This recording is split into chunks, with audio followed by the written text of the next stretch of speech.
Kung hanap mo ay malambot na kukutin na hindi masakit sa iyong ngipin, ay nako, try mo itong Mr. Squirrel nuts na to dahil sobrang sarap at saka lahat ng nuts ay malambot. Sa isang jar, napakadami ng laman at saka ang daming walnuts na ang matitikman nyo. In fairness, masarap talaga ito at naka buy one take one pa. Yung isa inubos ko na at ito na lang sa akin natira at naka 1/8 na nga ako dito.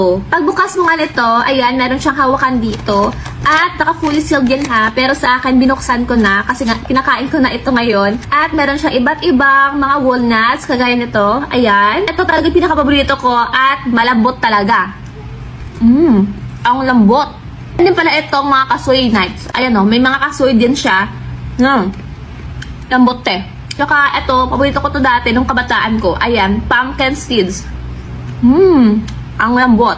Meron din itong almonds. Ayan o.